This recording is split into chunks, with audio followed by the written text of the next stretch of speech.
Tottenham Hotspur 0, Manchester City 1. Tottenham Hotspur go out of the Emirates FA Cup in the 4th round, and I'm not a happy Robbie tonight, to be honest with you guys. I really am not. Look, fair play to Manchester City. They were excellent tonight. They probably did do enough to win the game, and we didn't. We weren't at our best, but I do not understand how that goal stands.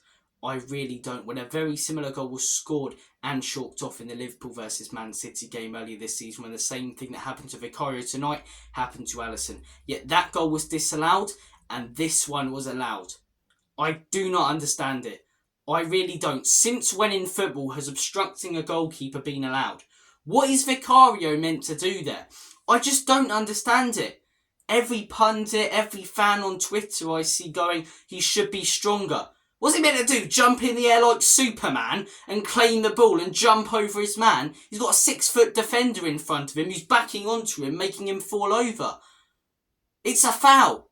The keeper's been obstructed from a set piece. Yet it's allowed, is it? That's allowed, where the same thing happened in the Liverpool versus Manchester City game with Ake or Akanji, I can't remember which one, and Alisson, and it was disallowed. And that goal, despite us not being brilliant tonight, means we go out of the FA Cup. If that goal doesn't stand, which in my opinion it shouldn't, and, for the people saying it should, why didn't it stand in the Liverpool versus Manchester City game? Where's the consistency with this? But as I say, if that goal, in my opinion, which it shouldn't have, didn't stand, then we head into a replay. And yes, it's at the Etihad, but we have Heung-min Son, we have Pape Matar Sarr, we have James Maddison ready to start, we have Bissouma, we have our first 11. Whereas tonight we didn't have our first 11. And yes, we wanted to win, yet he had a tough place to go. But we were going there for a replay. Yet the keeper was obstructed and it's just allowed, is it? And Vicario should be stronger. Vicario should be stronger, my fat hairy arse. I'm not having it. It's rubbish. And you hear all the bollocks on Twitter and on YouTube tonight. Tottenham bottled it from all these YouTubers who would sell their grand for a few likes. Honestly. We're going to hear this now for the next few weeks. Tottenham bottled it. We played Manchester City. Yes, we could have been better tonight, right? I'll be the first to admit we weren't at our best, and I've seen us play better against the exact same team at their home ground this season, missing more players. But, having said that, they've been on phenomenal form recently. I believe they've lost or drew one game in their last 11. They've come to our ground, they've only beat us 1-0 due to a dodgy goal, which everyone's arguing over, and in my opinion shouldn't have stood due to consistency reasons, and the fact the goalkeeper's been obstructed. And it was a close game. Yes, they had 16 opportunities and we had 1. And you look at the stats and go, they dominated the game. But you look at the possession stats, they were a little bit more close. And, at times when we went forward, some of our crossing was good. And we were creating opportunities, but not shots and chances. But, look, we weren't at our best tonight, but we weren't absolutely horrific. You'll hear everyone saying that Spurs, were disgraceful tonight and all of that bollocks just to get a few views and clicks. But it always happens when Spurs lose.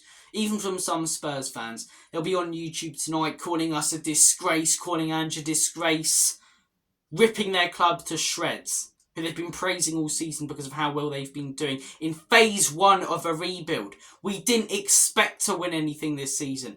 Pre-season, we all said we'd like to finish above where we are in the league last season, finish above 8, play better football, and see our club progress. Look at our club and go, we're going on the right trajectory. We're on the right road.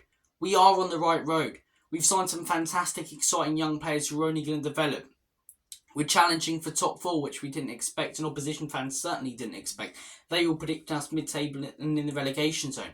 We're having a great season tonight. And yes, we've went out of both cup competitions early, but in my opinion, as frustrating as both of those are, as I say, you can understand both of them. Manchester City is Manchester City, and the Fulham game, as I say, I was very tired on whether Ange should have rested his players there, but it is the Carabao Cup, and I do understand that Ange needs to get to know his players. I'm not as frustrated as I have been in previous seasons, when we've gone out in these cup games against Sheffield Uniteds of this world and the Middlesbrough, because you know, we had managers at the time who were brought in solely to win trophies for a few years. This is a project that's ongoing at Spurs right now. It's a process. It's going to take time. And I'm sure over the next few years people will laugh at this because of our recent history, but we will win at least one trophy under Ange Postecoglou. Under Ange's tenure, I can guarantee you that we will win at least one trophy. We will. It's going to happen. We're going in the right trajectory. But it doesn't stop tonight being frustrating. But I don't think there should be the overreaction that will take place on Twitter and on YouTube tonight from Spurs fans and opposition fans. From YouTube channels and Twitter accounts who, as I say, would sell their own grand for a few likes and a subscribe and a follow. It'll be frustrating to see tonight. But look, we weren't at our best. Let's delve into the player ratings. Vicario, maybe he could do a tiny bit better. But I still don't understand, you know, the argument of he should be stronger there. You've got a 6-foot player in front of him who's backing into him, you know, forcing him back into his own goal. I don't know what he's really meant to do there.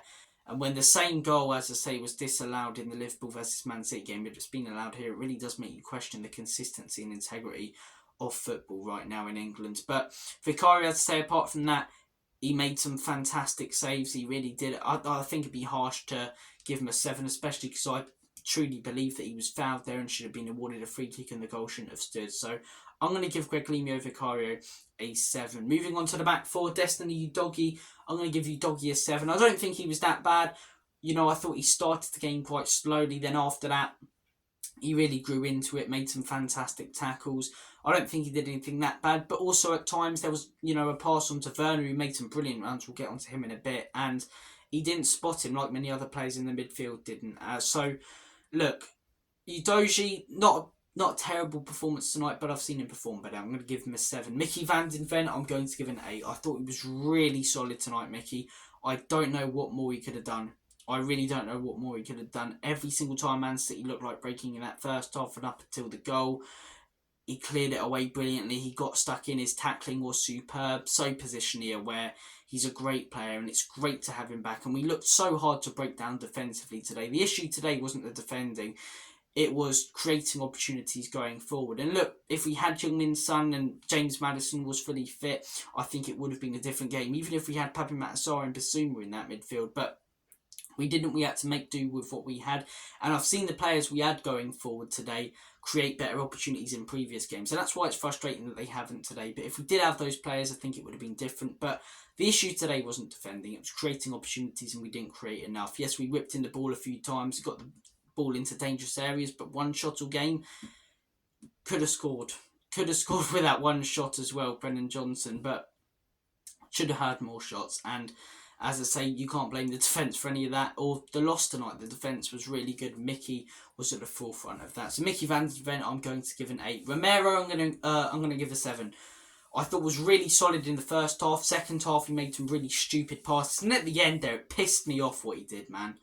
Absolute pile of pygmy hippo shit. Twice, De Bruyne and Doku had their back to goal and he makes stupid, reckless fouls. I hate it when players do that. They concede a goal late and in added time they lose the ability to play. I don't understand it. Christian Romero, I'm going to give a 7 though. I thought in the first half really solid. For most of the game really solid, but a few sloppy passes and in the end, as I say, he frustrated me. Pedro Porro, I'm going to give a 7. Thought he was solid enough going forward. As I say, Kulusevski on the right in that first half was really poor, so he did give him a little bit of service. Kulu didn't do enough, and Johnson, as I say, didn't do enough when he got on the ball. The lack of service more was for Richarlison and for Werner, but as I say, we'll get onto those players in a little while. But Pedro Porro, I'm going to give a 7. I thought he did alright today, probably a little bit better than Udogie. If I was doing points, I'd give him a 0.5, but I don't like to confuse it with points in there or decimal places, so I'm going to give him a 7. Moving on to the midfield 3, Højbjerg. I'm going to give Højbjerg a 7. I've seen Højbjerg get a lot of slack tonight. I nearly said get a lot of snack tonight, but I've seen him get a lot of slack tonight. I'm not sure I completely agree with it. He made 2 stupid errors in the space of a couple of minutes. But James Maddison did the same thing in the Arsenal game and he was excellent in that game. And apart from those 2 errors, I thought Højbjerg was really good tonight. I do. I thought some of his passes forward were great and he was the only person in that first half who was sort of playing any forward passes, playing and passing it through the lines to our forward players. I don't think he was that bad tonight as people are making out. Do I think he's good enough going forward under Ange Postecoglou? Probably not. Am I his biggest fan? No. Do I think we should sell him and improve on him? Yes. If we can't in the January window, we should in the summer. But I'm not going to use my bias against Højbjerg and just go, oh, he was shit tonight, because he wasn't. He made a couple of sloppy mistakes, as I say, which nearly cost us, but they didn't. They didn't cost us. And apart from that, he played some really nice forward passes, especially in that first half. So Højbjerg, because of those two mistakes, he's not getting any higher than a 7, but I think it'd be harsh to, give him below a 7. Bentancur, I'm going to give a 6. Didn't get involved enough tonight. When he got the ball, lost it really poorly. Did not look like Bentancur tonight. In the Man United game, he was absolutely superb. Back to his best tonight.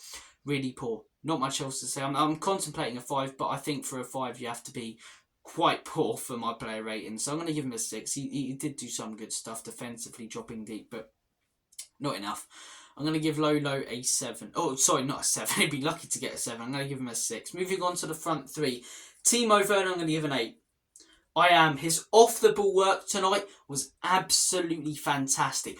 Great run after great run after great run. And I was losing my head, swearing and screaming at the TV for someone to spot his runs. Time after time again, Bentancur had the ball, Kulusevski had the ball, Udogie had the ball, Werner was making a fantastic run, darting down the left-hand side, and they didn't spot him. He probably made about 15 good runs today. They only spotted him once. And one of the times he got the ball, probably the 5 or 6 over the course of the game, he played a gorgeous ball, which created our only chance.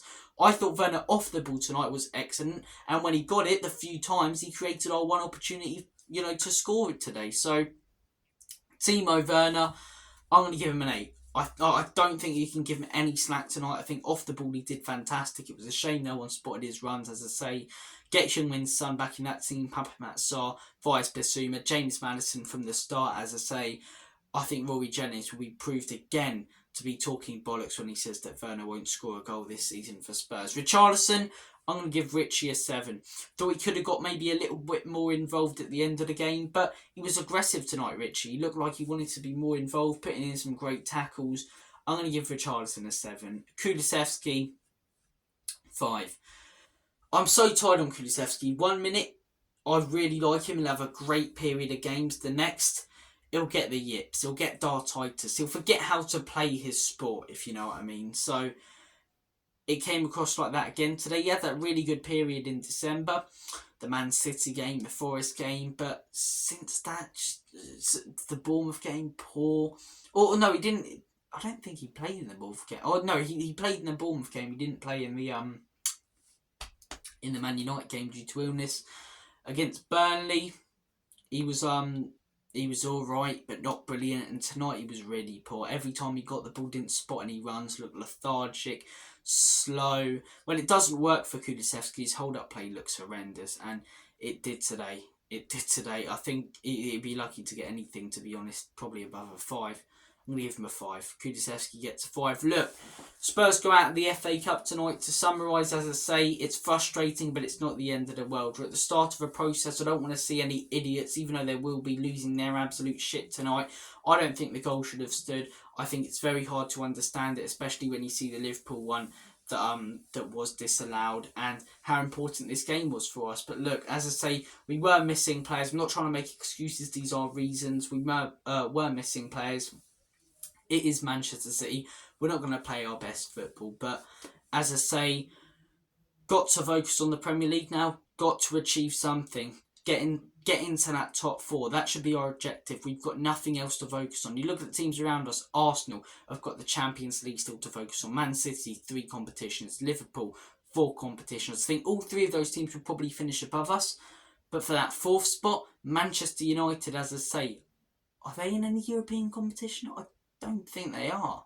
I think they got knocked out of Europe. I may be wrong. They may be in Europa League, but I think they got knocked out of Europe. Brighton in the Europa League. West Ham in the Europa Conference League, still in the FA Cup. Brighton still in the FA Cup. Man United still in the FA Cup. So a lot of the teams around us have 2, 3 or 4 competitions still to play in. We've got the one. Dedicate the rest of our season to this. Get our first 11 back. I'm confident we can get a place in that top 4. Villa, another team, as I say, who are still in 3 competitions. So let's go for that top 4, man. Let's get the fitness back for our players. who have been missing, get inside the top four, and that'd be, you know, despite the fact we've went out of both cup competitions fairly early, that'd be a fantastic season considering where we finished last season and the fact we're in phase one of this project and this rebuild that's taking place at Tottenham Hotspur right now. Look, you guys have been awesome. Thank you for watching this video. Everyone's going to be raving on about how good Manchester City were tonight. And look, they were good, but it's still hard to take them seriously as a football club and respect them when they've got those 115 charges looming over them. Manchester City fans always want to skip over that when talking about how great they are, but I won't. Yeah, as I say, hopefully they're convicted if they're wrong. What I don't understand though is Man City fans going, you know, you never know. It might be wrong.